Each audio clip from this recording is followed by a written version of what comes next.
Get filthy rich in 2023. The Fed will stop raising rates in the next 1 or 2 meetings. US economy is ripping. There's no recession in sight. There's a record $5 trillion cash position in money markets getting ready to pound the stock market, bond market, commodities market, and digital currencies markets. Inflation in goods, energy, services, and wages are all falling while unemployment stays strong. This is what the Fed wants to see. So get greedy now. Buy these 5 stocks. Our high risk portfolio has a total return of 311% since 2021. It's outperforming the SPY's 12% return over the same time period by 2,486%. Here's our current trade alert recommendation per unit of investment. If you're a member, you can log in, type in how much you want to invest, and it'll automatically calculate the right amount of shares. Currently, we have stayed put with no changes to the portfolio as we rack in record profits this year with 20 shares of UVXY, the crash insurance, coming in currently at 4.47% of the portfolio. We've got a US Treasuries position betting on interest rates falling for the next 2 years with 49 shares in ticker TMF currently coming in at 20.36% of the portfolio. We're long Coinbase, which has just been skyrocketing up with 9 shares representing 34% of the portfolio. We're in the big major tech giants like Facebook, Google, Amazon, Tesla. Leverage times 3 with ticker FNGU, pick up 8 shares. And our energy hedge, which has been doing terrible, but I think it's going to pick up this year, and we're going to get ready to add to this as well as a oil play, is BOIL, betting on natural gas prices rising, 21 shares coming in at 5.44%. In 2023, the high risk portfolio returned 14.6% in January total return, and in February, it's already jumped up a massive 22.95% with a year-to-date return of 40.9%. Last year, we had up to a 40% return, but we hit some losses in November that did pull us down to a negative 12% return overall for 2022. Not bad considering how nasty 2022 was. Everybody lost record amounts of money. 2021, we brought in a 233% return. And I'm hoping we can get somewhere close to that this year. Now, if you want to replace Coin or FNGU with a product that will dramatically outperform it in a private equity investment opportunity, it's called Rebel Dividends Corporation. It has a 81% year-to-date return. So it's outperforming the high-risk portfolio times 2, and it replaces Coin, FNGU, the Triple Q, or any stock position. It's going to give you better return in growth assets. Call Dean now to learn more at 505-322-7515. Okay, now we're going to look at the most recent charts and data I collected over the previous 2 weeks. They're the most interesting. So we're not seeing a recessionary warning in terms of unemployment rising too rapidly. We're seeing the economy cool off, and we're seeing all types of inflation in the rate of change slowing down. This is what the Fed wants to see to stop hiking interest rates. And so what in general has been happening is massive amounts of part-time jobs have been added to the economy, while about 10,000 full-time jobs have been removed. Here's a look at the change in average hourly earnings, and you can see they're cooling off into the 4 to 5% range. When the Fed was really upset and worried, we were looking at 7 to 8% wage inflation. Change in non-farm payroll employment had a huge jump today, and they went and revised the last year to have more jobs added across the board. So you're not going to get a recession when there's full employment. And so we'll look at the yield curve on the bond market to look at what happens prior to recessions. And it's a steepening of the yield curve, not an inversion. We're at the greatest inversion ever in the last 40 years, which is a good time to go long. It's when it steepens we want to get worried. So I'm looking at about a 1 to 2 year pathway for massive gains in essentially how we're positioned right now. Now also, the labor force participation rate would need to get back to pre-lockdown era. So we can't say that nasty word which caused us to lock down without getting censored on YouTube. But you can see there's still several million jobs not recovered from after we did the big lockdown. To get secular inflation that's sticky and will cause a 70s-like problem for markets where you had a decade of negative returns on stocks and bonds, we're going to need to see the labor force participation rate going sky high. And with a globalized economy, that's just not happening. Here's another look at average hourly earnings. And again, they're coming down. This is what we need to see. Unemployment rate is still extremely low. Prior to recessions, the unemployment rate skyrockets up. So it's just not happening. Here's a look at the federal funds rate through the 60s. And so what a lot of people are worried about, if you're a big bear, you're anticipating 1 to 2 decades of nonstop inflation. I want to point out from the 60s to the 80s, the US manufacturing sector was rapidly growing. And once we started to outsource everything overseas, you can see that the interest rates were falling because we had a deflationary force that was extremely strong. And I expect that trend to continue due to AI, automation, robots, and a continuation of globalization. So unless we start seeing the labor force participation rate rocketing higher, a massive decoupling from China to bring manufacturing back to the US, it's highly unlikely that we're going to repeat something like the 60s and 70s. Here's what the bond market's predicting. Essentially, a couple more rate hikes at most, and then the Fed's going to be able to start pulling back the interest rates slightly. So this is extremely bullish for markets. Here's another look at the federal funds rate against the 10-year. So green is the federal funds rate, and black is the 10-year. So we're playing the 10-year, essentially something like that with TMF. It's the 20-year, so just the same idea, but more leveraged. Essentially, if we think the federal funds rate is about to top out and stay flat, bonds are potentially the best investment with the least risk in decades of opportunity. And one of my heroes, Jeffrey Gundlach, is saying this is the best setup he's ever seen in bonds in his entire career. So we will maintain the huge bond position in our safe growth portfolio and a decent position in our high risk. But as you can see, if interest rates fall, TMF goes up exponentially. So really beautiful setup coming here. And it's without exception. When the federal funds rate pauses, interest rates begin to fall. And as long as you don't get a recession, then tech stocks and digital currencies are where you're going to make the most money. And then bonds are the safer bet, which is how we have you positioned and why we have such great returns is because we were predicting this. So here's a look at different ISM data. The services data came bouncing right back today above 50, beating all expectations. That's why you're seeing the bond market take a little hit today and a little bit pull back in stocks. Remember, stocks are valued relative to bond interest rates. So the higher the interest rate are on bonds, the lower the relative value of the stock market is. If we're predicting interest rates are going to begin to fall and the economy is going to remain healthy, that's going to drive evaluations of the stock market straight up from here. And that's why you're seeing stocks perform so well, because it's a big bet that interest rates will fall. Now, if we're going to look at a recession, again, look at the 2008 and the 2020 recession, and those levels went really low into the 30s. So we're seeing everything stabilize, housing prices stabilize, labor market is stabilizing, wages are coming down. We're not seeing a lot of layoffs. So this is really the Goldilocks soft landing being pulled off by the Federal Reserve currently. Wage growth of job switchers versus job stayers. So we're starting to see people be more happy and content with their jobs. Previously, when those lines at the right end of the chart were rising, that means people are flipping from job to job to job, getting a big pay raise over and over and over again. We're starting to see that stabilize and fall. So again, this is what we want to see. Now, are we about to collapse the global economy out of Europe because of the war? We've been watching this, and the PMIs are coming in good. Europe did a good job at preventing an energy crisis this winter, which was helped with extremely warm weather.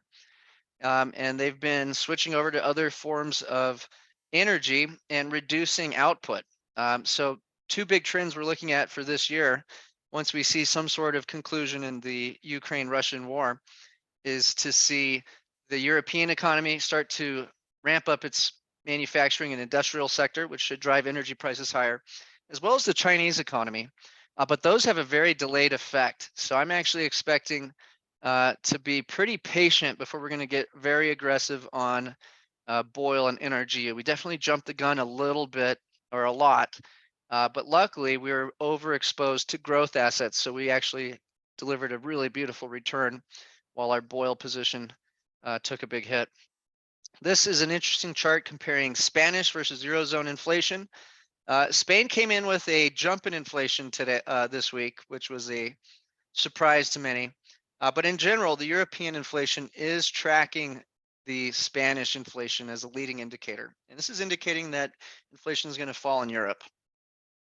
Here's a chart of the China leads global inflation cycle by 7 to 8 quarters.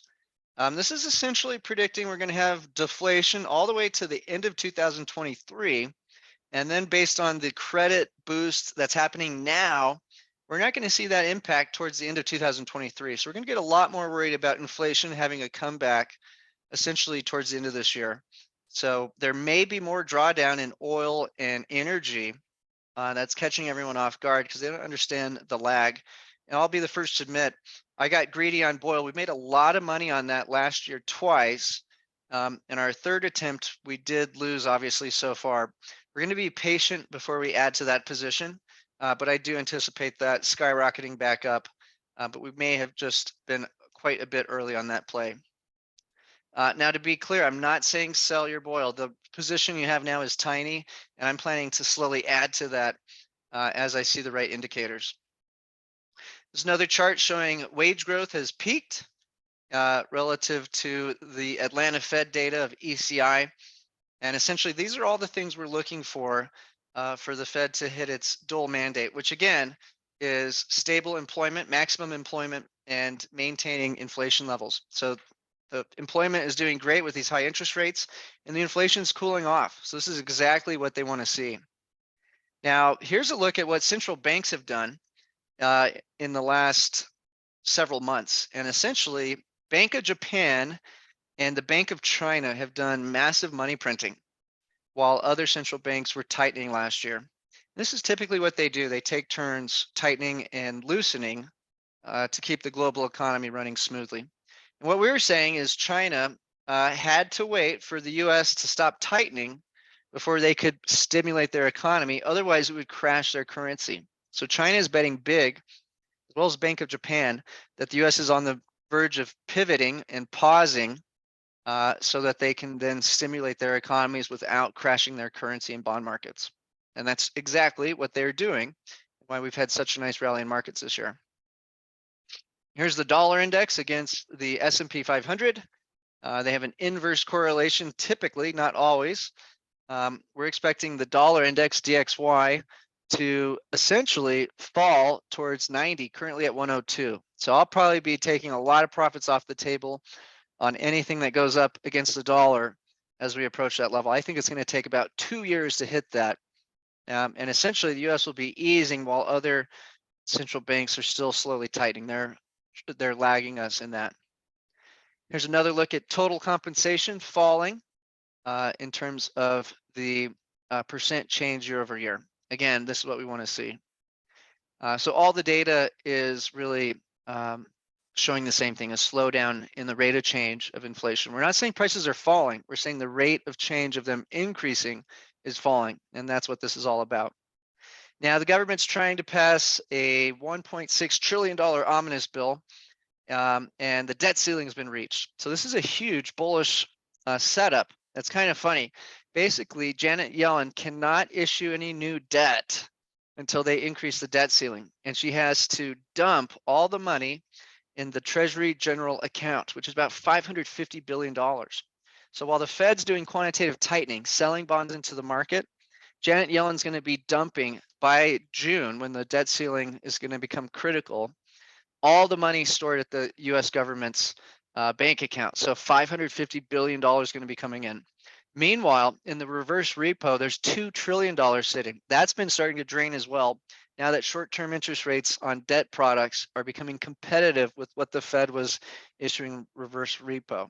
So essentially, look for massive liquidity globally and in the US hitting the economy till about June. Once the government does increase the debt ceiling, which I'm sure they will, then Janet Yellen's going to be issuing a lot of debt. So I'm actually looking for a potential volatility event this summer because that's when they're going to start having the double whammy. We're going to have inflation expectations rising, more bond issuance, and the Fed potentially still tightening. And you can see the majority of the federal budget are things that the voters would never give up, like Social Security, Medicare, Medicaid, defense, interest payments, and income support like SNAP. Okay, so there's just no way they're going to get rid of these major items on the balance sheet of the US government spending on a yearly basis. So this is just going to grow and grow and grow. And it's the primary reason why we like to invest in stocks and digital currencies. Here's another look at it. It's just this unstoppable growth of debt to keep the show running. So buy your digital currencies and sit back for massive returns this decade. Here's another interesting setup. So we believe inflation is going to be falling and that interest rates are going to crash. And we showed you the history. When the federal funds rate pauses, interest rates crash. And that's because they have done their job to stop the inflation. This is the biggest short position in treasuries in history. And it's going to cause a massive short squeeze once these interest rates start to fall. So we love TMF. And it could potentially be one of the best returning ETFs you could possibly buy this year. Here's a look at the cash levels at $5 trillion sitting there doing nothing.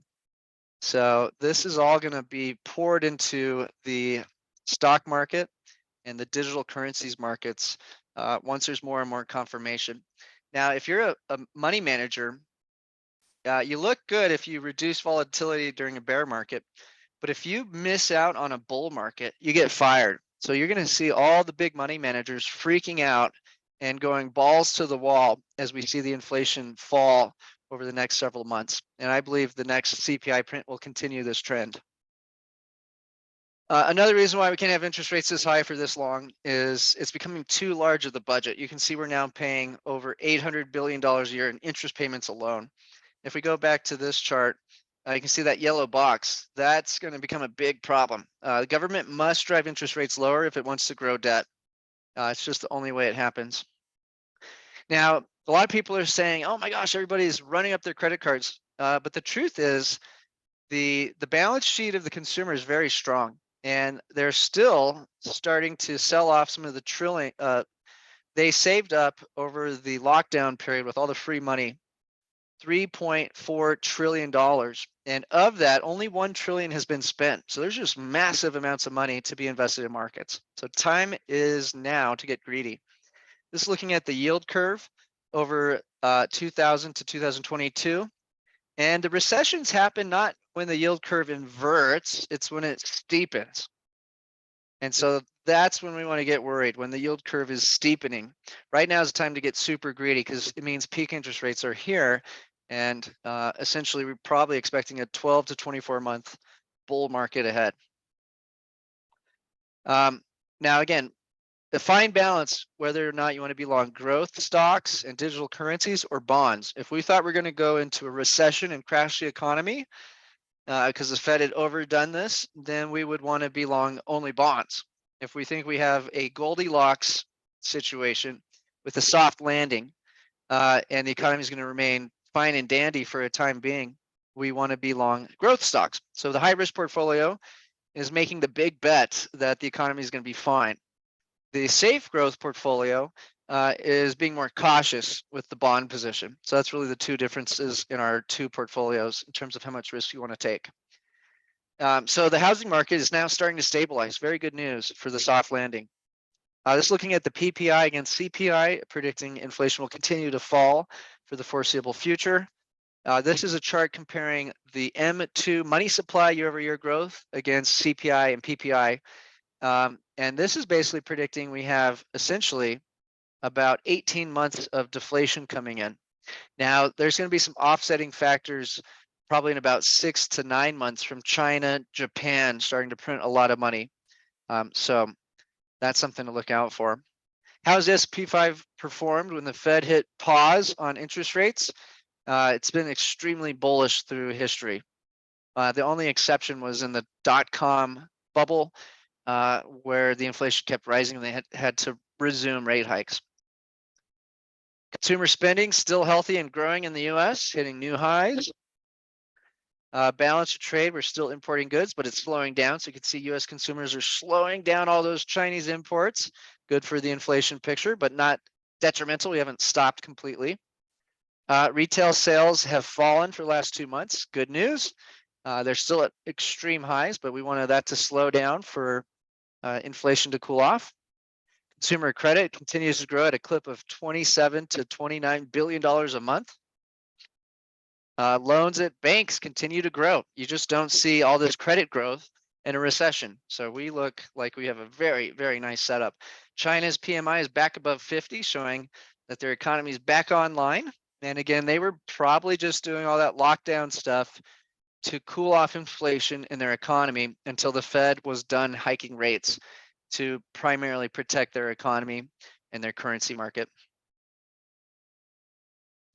Chinese exports starting to rebound here, so no sign of the global production system crashing.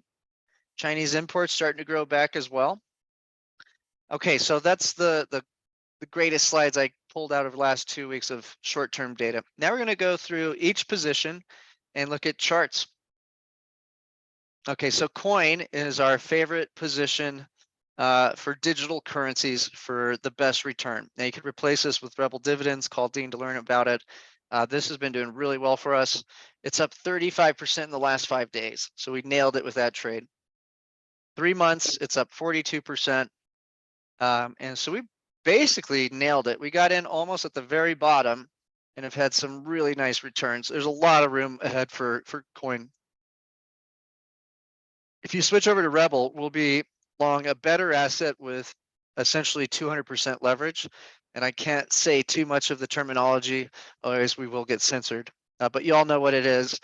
And that product's outperforming the high risk portfolio 2 to 1.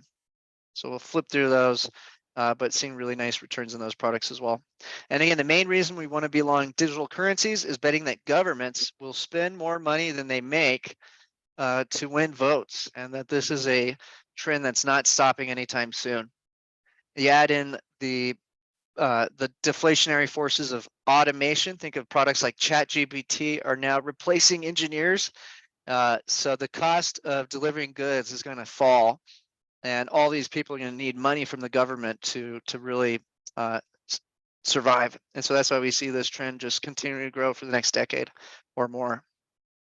Here's the US federal's own budget deficit projection, growing from 1 trillion to 2.3 trillion by 2032. It's really all you need to know to have a very strong conviction trade on digital currencies.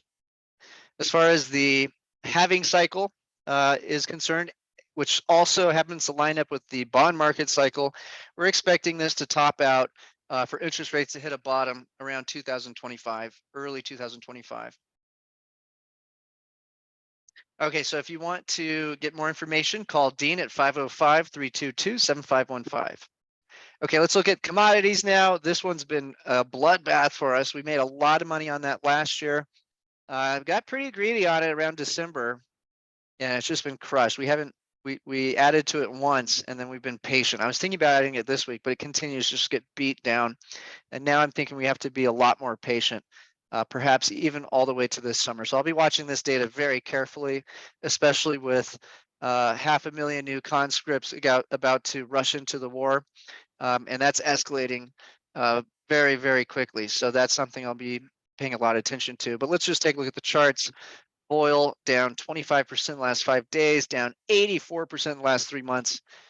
Is probably going to bottom out here soon. So I'll probably be slowly adding to it all the way into summer. So we'll just have to keep a close eye on it, but just massive, massive pullback in that asset. The other product we like is NRGU. These are the big US oil companies, leverage times 3. They're having record profits and they're doing massive stock buybacks. And I think we're going to see oil stabilize within within the summer time frame, and then probably ramp up towards the end of the year. So I think I got the timing wrong by potentially 6 months. Don't change your position. I like the size we have now. I'll be slowly adding into that. Timing's the hard part of this game, as you know. So NRG is the other ETF we'd like to use to hedge against inflation. And we're just gonna be a little more patient. That's why we didn't do a trade alert yesterday, even though we predicted the outcome of the FOMC. And again, the positions we're in were the top performers, so we nailed it. Here's oil over the last 5 days. So China's reopening. What the hell? Oil's down. We got the Israelis bombing Iran, which could reduce supplies. So, you know, you got all the catalysts there. You got to be patient for the energy play to come back. Over the last 3 months, down 15% and down 13% over the past year. Another reason to believe why inflation is going to stabilize and fall. We're not seeing the most volatile input of inflation going back up yet. Okay, so the crash insurance play, this could become more attractive, especially as we get towards summer when I see the bond market having issues.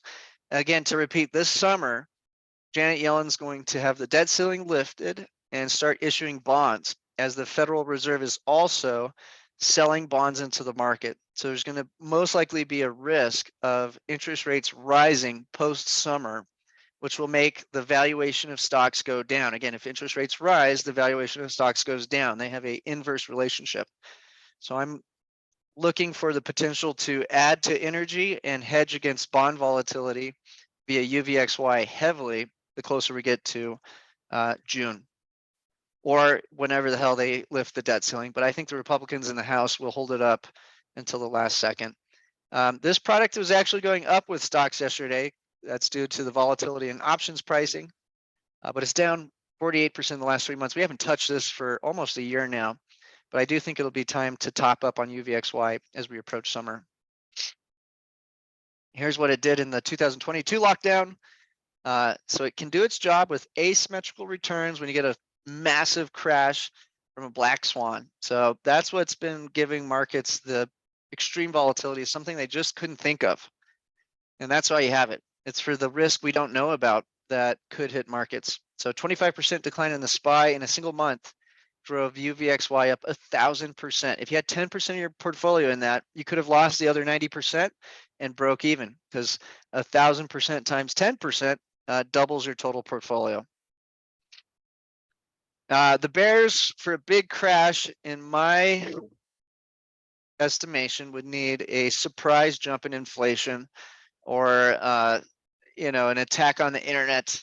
We've got the globalist warning, and that's the next big thing to be worried about, or World War III perhaps. So this is the 2008 VIX. You can see it was tracking like this, came back down, and then spiked.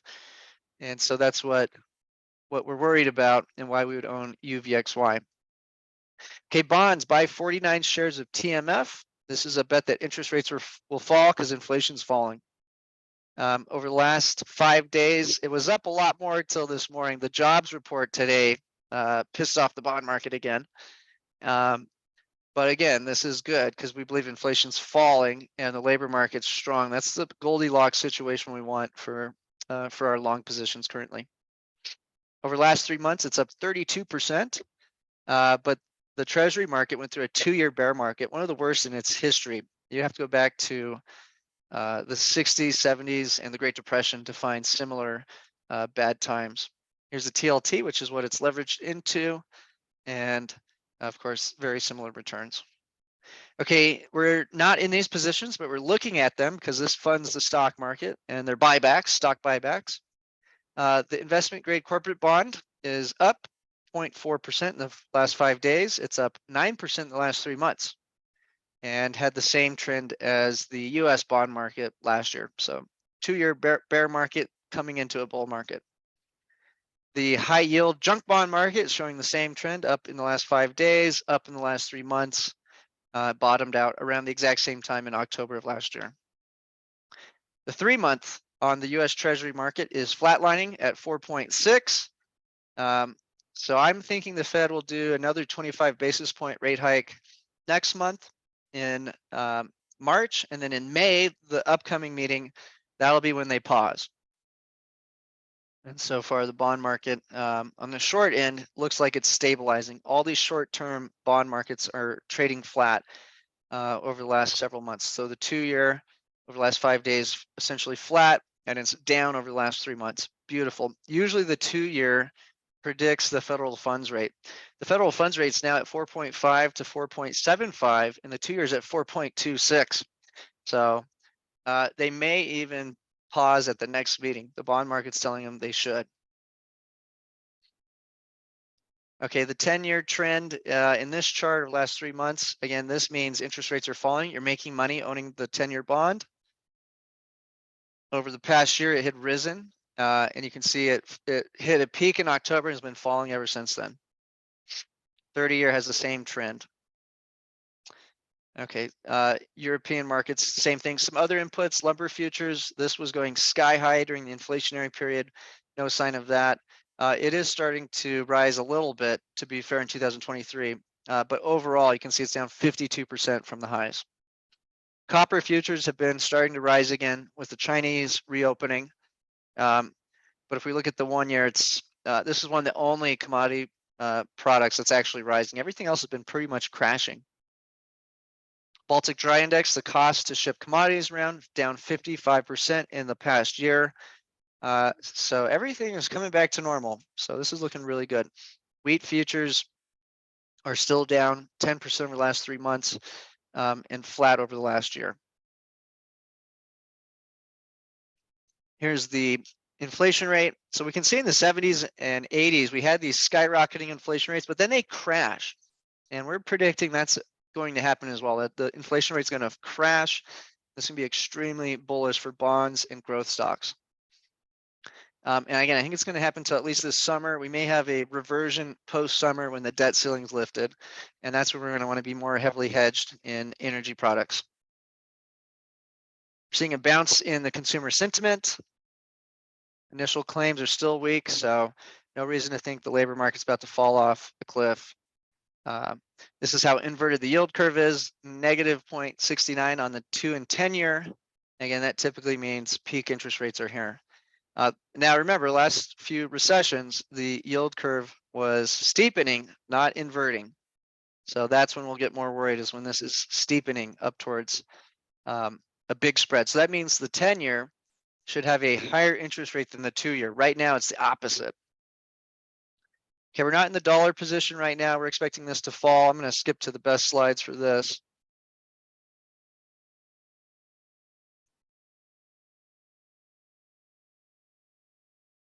So we hit a peak of 112. I'm expecting this cycle to go down to about 90 around 2025. There's going to be volatility, of course, but that's when I think it's going to be a prime time to take massive profits and essentially bet on a recession and a crash. And this is based on the bond market cycle and where we think interest rates will bottom out. Okay, here's a look at FNGU. This is the other big play we have. It's 10 big US tech companies, leverage times 3, and it's skyrocketing up 31% return in the last 5 days. And you can see we went very aggressive on that this year, and it's really paying off. Now, where could it go to? Well, it came from about 360 and we're at 89 today. So there's a lot of upside. This is one of the positions I want to sell when the DXY hits around 90. Let's just look at some indexes now. The S&P 500 is up 2.37% in the last 5 days, 11% in the last 3 months. And it looks like it's bottomed out and getting ready for a bull market cycle. Now, if we hit 420 to 424 on the SPY, it's going to cause massive buying systems to go into place. And that's when we could get a melt up to above 440. The Fed won't like that one bit. So we'll see if that plays out. NASDAQ's up 5% in the last 5 days, 18% in the last 3 months, down 14% over the past year. Again, very similar pattern as the S&P 500. Emerging markets have been doing really well this year, down in the last 5 days by 1.9%. Over the last 3 months, up 17% on the Chinese reopening data. And again, it's bottoming out right when the bond market bottomed out. These are highly correlated. Emerging markets could greatly outperform US markets this cycle. The purple is when emerging markets outperforms US. And essentially it happens when bond markets and inflation peak and there's a very deflationary cycle coming in. And that's exactly what we had. We had a 2-year bond bear market that's bottomed out last October and probably has a 2-year run on it at least. So emerging markets with ticker EDC, it's EEM times 3 is how we're playing that in the safe growth portfolio. Now in Europe, we want to be worried about contagion from all sorts of bad policies and the war risk. So we're not seeing their stock market crash. In fact, it's up 22% in the last 3 months. What war? We're not in uranium right now. This will be a potential energy play we want to look at to diversify this summer. So essentially, it's looking like this summer is going to be a good time to load up on various energy plays based on the Chinese credit cycle. Rare earth metals, same thing. This is what powers all the battery products from a Tesla to an Apple phone, and likely load up on that this summer. I'm going to skip through the individual charts. They're all doing extremely well. Apple, Google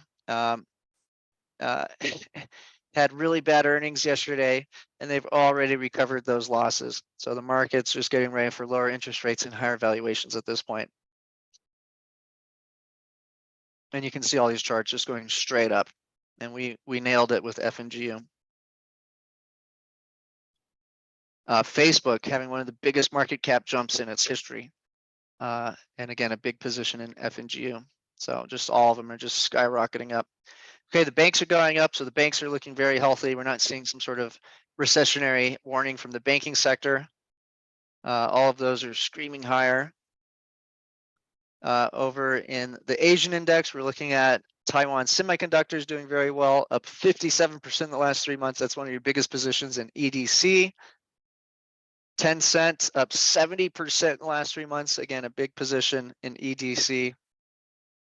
Samsung up 10% in the last 3 months. So everything's looking very healthy. Okay, here's our disclaimer. I'm going to look at questions while I leave Dean's phone number up, and then we'll jump into any questions. But yeah, basically, I don't see us doing many changes in the near term. Martin says, can you elaborate on ChatGPT? So ChatGPT is an AI product that can do all sorts of stuff. One thing it can do is write software programs. So you can describe a software program and it can write code, or you could give it one language and tell it to convert to another code. So yeah, ChatGPT and AI in general are going to make the cost of goods drop over time, which is a highly deflationary benefit to the economy. And we're just now seeing the power of it unleashed. I think people are going to be miscalculating just how powerful AI will be in terms of deflation. So we'll be back for our next webinar Wednesday. Yeah, George says, here comes Robbie the robot stealing all our jobs. Well, in general, technology has improved the quality of life and created more jobs and lowered the cost of goods and services. But yeah, it could get to the point where there's just too many humans and not enough intellect in those humans to provide usefulness to the economy. But as far as interest rates go, AI means lower interest rates and probably more debt. So go long Rebel dividends, essentially. Aaron says, do you have a go-to? Yeah, buy digital currency. Rebel dividends is a good way to benefit from the big deflationary shock of AI and what it's going to force governments to do. Basically, universal basic income is going to become a thing. Ron says we're not going to sell Boyle this March. No point to sell it now. We lost everything in it. We're going to add to it. I was early. The cycle is likely going to peak this coming winter. So I actually think we'll be holding to next winter now, and that we'll be slowly building into it until summer and then hold on to it from there. Yeah, we hit it really good twice, and then the warm weather. So here's what really happened that went wrong with BOIL. We had really record warm weather in Europe. 1, 2, Europe reduced its natural gas consumption in half. 3, they filled the hell out of it and had shippers all over the continent. So there's an oversupply, and they shut down the industrial sector. But this has driven the price so low that it's now unprofitable for many of these producers. And we're going to see demand pick back up because it's such a cheap way to create electricity. Now natural gas is a very cheap way to create electricity. So I think the demand's going to come right back. No, I think it's going to bottom out now and then slowly rise till summer and then skyrocket into winter is what I'm thinking for BOIL. So I wouldn't sell.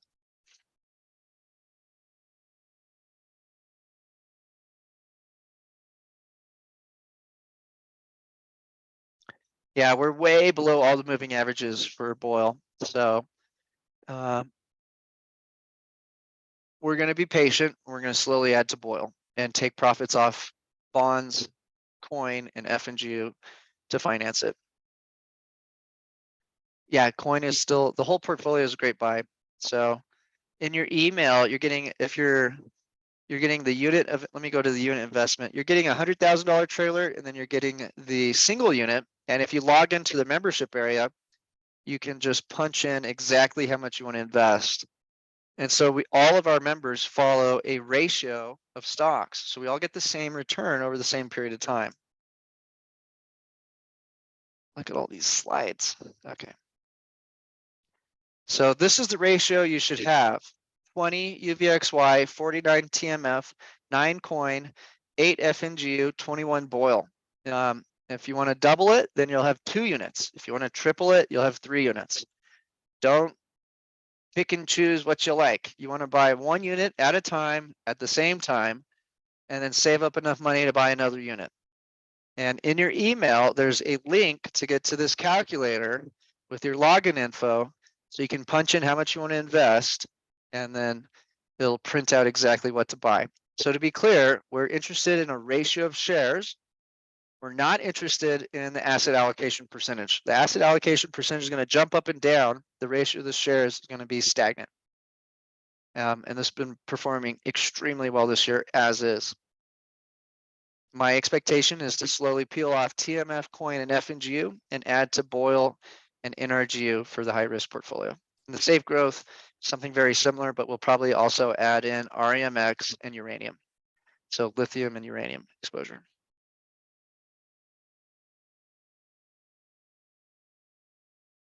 Yeah, so the portfolio is good buy right now. We're at the very beginning of a 2-year cycle where we're going to probably see an inflection point this summer that's short-lived.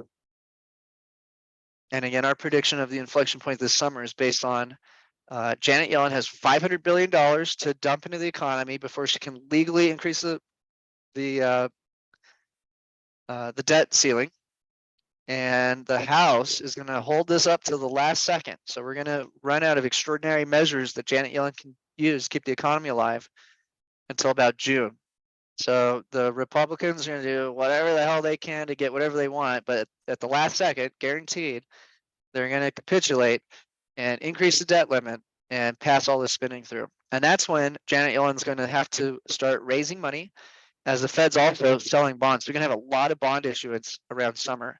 Till summer, there's going to be a very muted bond issuance in the US.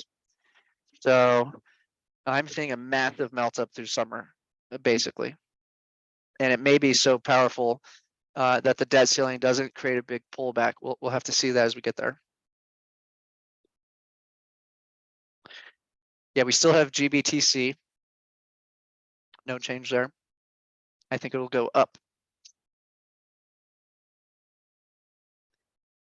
Yeah, I think BOIL's going to be a very good long-term play. We're going to be in and out of BOIL and NRGU for the next 30 years because there's no way they can replace those two energy sources. And usage is going up. So unless there's some devastating, either we need a new source of energy that we don't know about, or we need a lot of people to disappear. Otherwise, energy usage is going straight up for the next 3 decades. And the main source of that energy will be coal, natural gas, and oil. Real simple. Yeah.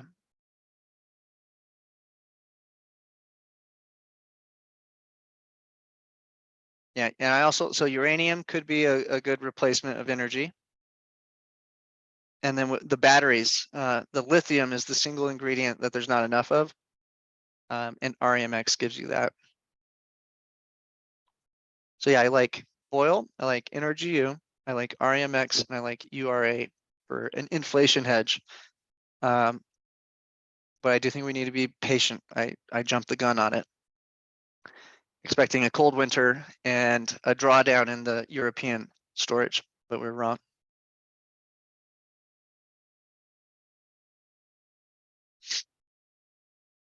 John's wondering if I think the government's gonna, no, so Coinbase won a huge lawsuit. That's why it's been skyrocketing up. Its valuation is extremely low. It's like, well, now it's jumped a lot, obviously, but it was being valued at its IPO price, but its user growth is 10 times since its IPO. So it's just a screaming deal.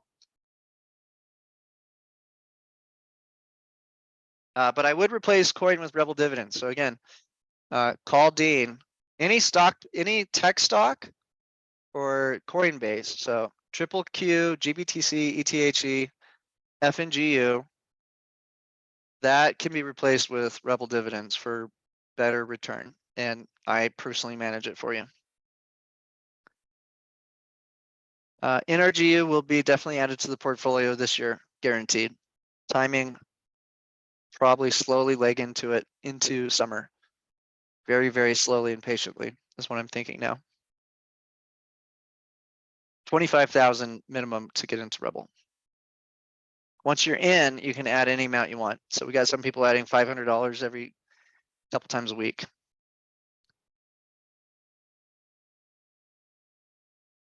Good. Aaron's very happy with Rebel Dividends so far.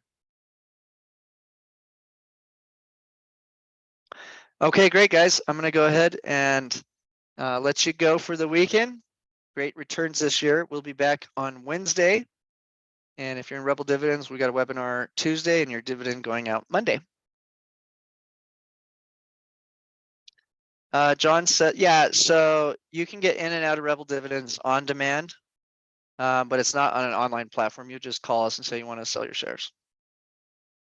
But yeah, there's no lock-in period and it's highly liquid. So we can get you in and out on demand. Okay, thank you guys so much. We'll see you back Wednesday. Have a great weekend.